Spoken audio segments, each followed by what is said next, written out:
Hello students, how are you students. आपको इस channel पर ना केवल graduation and post graduation physics के टॉपिक्स की सबसे आसान एक्सप्लेनेशन देखने को मिलती है, बल्कि आपको साथ के साथ ये भी बताया जाता है कि आपको एग्जाम में क्या और कैसे लिख के आना है, ताकि आप सिर्फ एक वीडियो देख के ही अपने नोट्स बना सकें और एग्जाम्स में बहुत अच्छे मार्क्स ला सकें। इसी कैटेगरी में आगे बढ़ते हुए आज हम बात करेंगे क्वांटम मैकेनिक्स स्कैटरिंग थ्योरी के एक और इम्पॉर्टेंट टॉपिक के बारे में, जिसका नाम है to calculate differential scattering cross section for Rutherford alpha particle scattering experiment using Born approximation। देखिए students, Rutherford alpha particle scattering experiment by gold foil classical mechanics का एक बहुत ही इंपॉर्टेंट एंड हिस्टोरिक एक्सपेरिमेंट रहा है, जिसकी हेल्प से हमने न्यूक्लियस की डिस्कवरी की थी। रदरफोर्ड स्कैटरिंग क्रॉस सेक्शन को हम क्लासिकल मैकेनिक्स में ऑलरेडी पूरी डिटेल में डिस्कस कर चुके हैं इस लेक्चर के अंदर, जहां पर हमने रदरफोर्ड स्कैटरिंग एक्सपेरिमेंट के लिए डिफरेंशियल स्कैटरिंग क्रॉस सेक्शन का एक्सप्रेशन फाइंड किया था, और वो एक्सप्रेशन जो है वो कुछ इस तरह से निकल के आता है।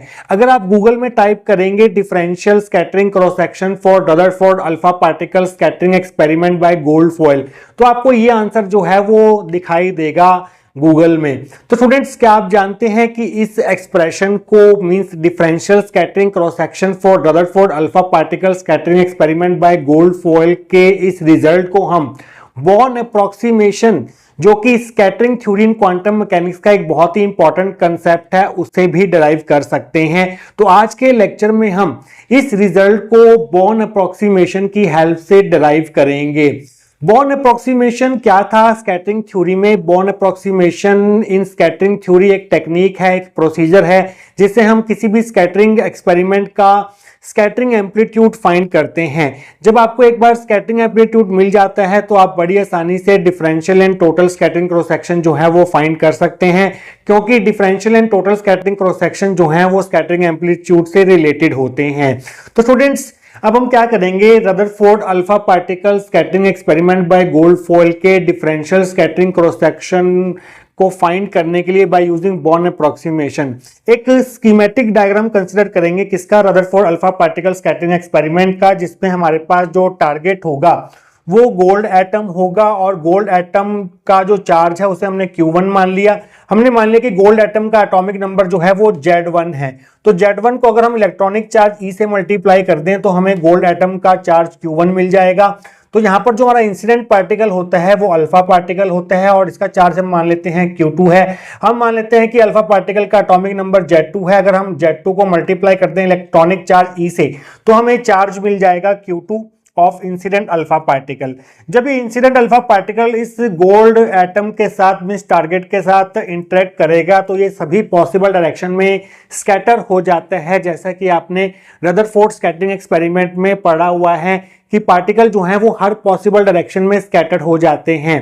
तो स्टूडेंट्स, यहाँ पर जो स्कैटरिंग रहेगी वो स्फेरिकली सिमेट्रिक स्कैटरिंग रहेगी। तो हम ये कह सकते हैं कि इस टारगेट का जो पोटेंशियल है VR वो एक स्फेरिकली सिमेट्रिक पोटेंशियल है। तो स्फेरिकली सिमेट्रिक पोटेंशियल के लिए जो हमारे पास स्कैटरिंग एम्पलीट्यूड का एक्सप्रेशन रहता है बाय यूजिंग बॉर्न अप्रोक्सीमेशन, उसे हम लास्ट लेक्चर में डिराइव कर चुके हैं।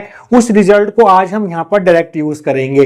वो रिजल्ट कुछ इस प्रकार से था, f theta is equal to -2m by k not h cut square integration r 0 to infinity r VR sine k not r dr, जहां पर k नॉट जो था वो 2k साइन थीटा बाय 2 था।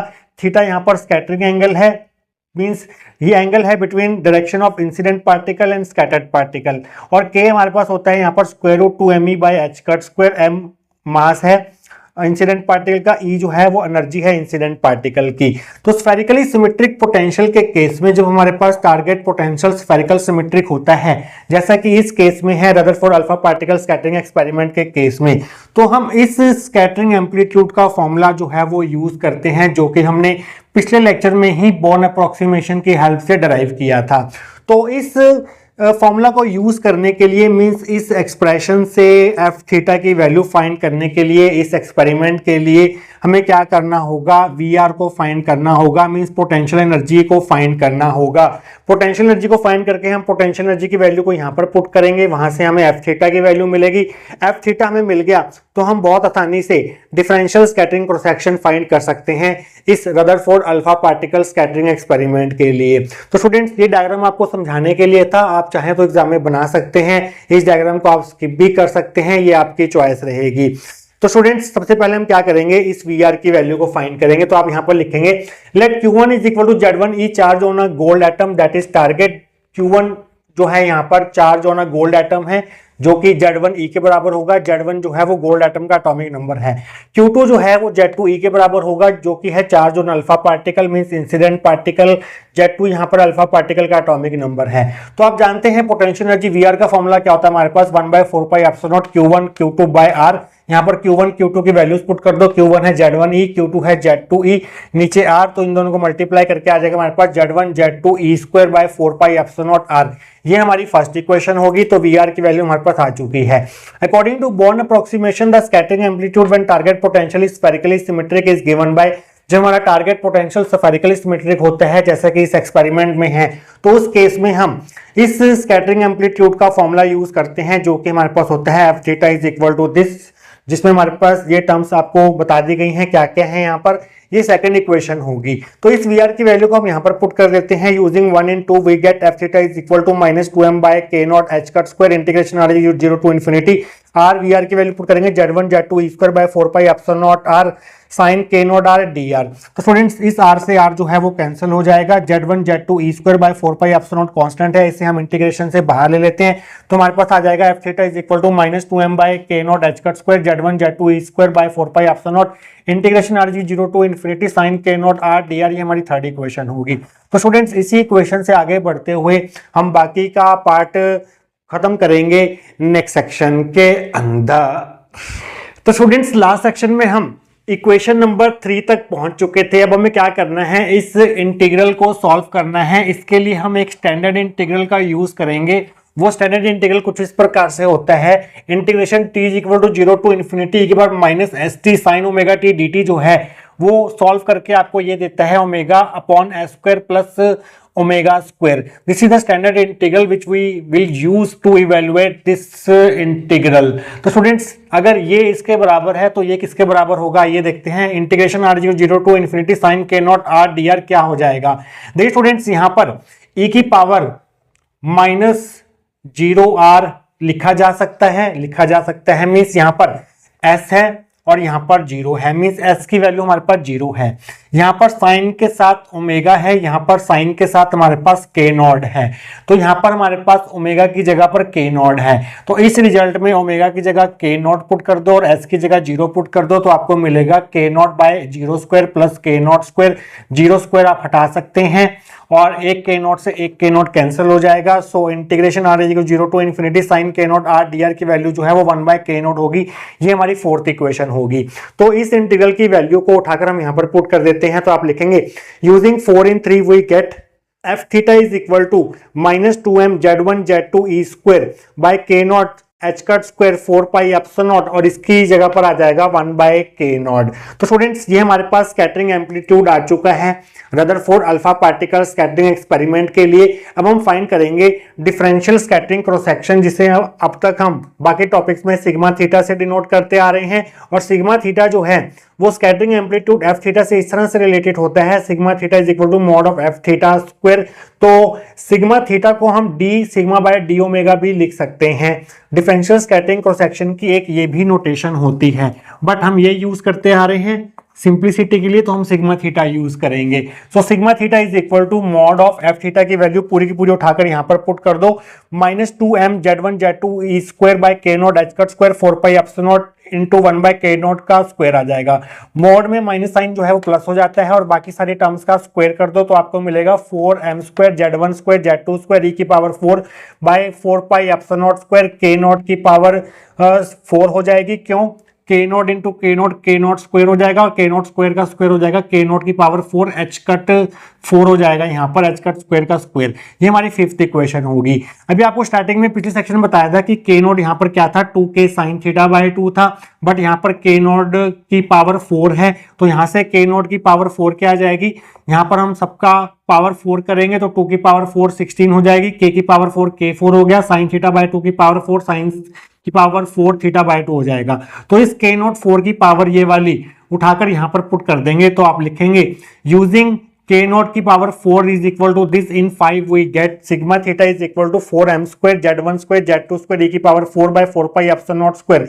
इस k नॉट की power 4 की जगह पर हम ये पुट कर रहे हैं 16k की पावर 4 साइन की power 4 theta by 2 h cut की पावर 4 आ जाएगा यहाँ पर। तो स्टूडेंट्स यहाँ पर देखते हैं कुछ टर्म्स कैंसिल हो रही हैं, 4 से 16 कैंसिल हो जाएगा यहाँ पर और बाकी जो है टर्म्स एज इट इज रहेंगी तो आपको मिलेगा sigma theta is equal to z1 square z2 square e की पावर 4m स्क्वायर नीचे 4 पाई एप्सिलॉन नॉट स्क्वायर यहाँ पर 4 आ गया k की पावर 4 यहाँ पर h कट की पावर 4 साइन की पावर 4 थीटा बाय 2 आ गया। ये 16th इक्वेशन होगी।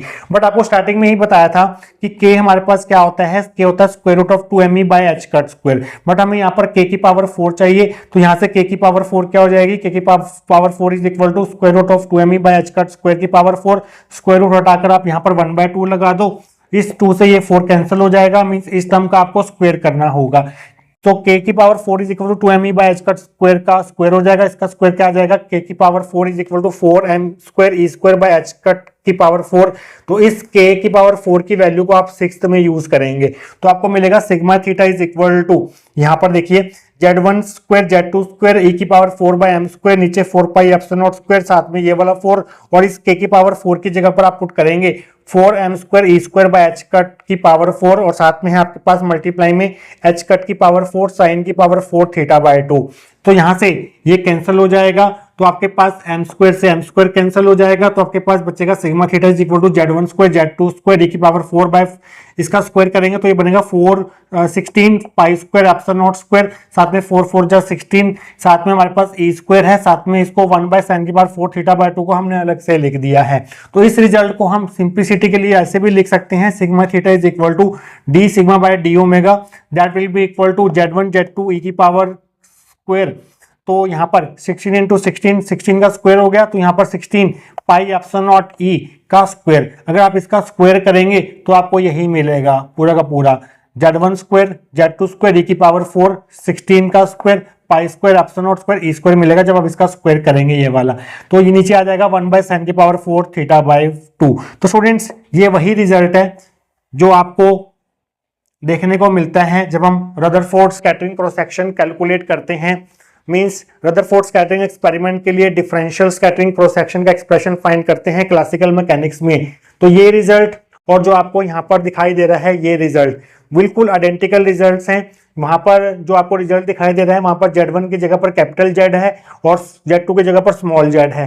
कैपिटल Z जो है वहां पर टारगेट के एटॉमिक नंबर को डिनोट कर रहा है और स्मॉल z जो है वो इंसिडेंट पार्टिकल का एटॉमिक नंबर को डिनोट कर रहा है। नोटेशन आप Z1 Z2 भी ले सकते हैं, कैपिटल Z और स्मॉल z भी ले सकते हैं, वो आपकी मर्जी है। तो स्टूडेंट्स ये है आपके पास डिफरेंशियल स्कैटरिंग क्रॉस सेक्शन का expression for Rutherford alpha particle scattering experiment. But ये जो हमने रिजल्ट कैलकुलेट किया है ये बोर्न अप्रोक्सीमेशन की हेल्प से कैलकुलेट किया है।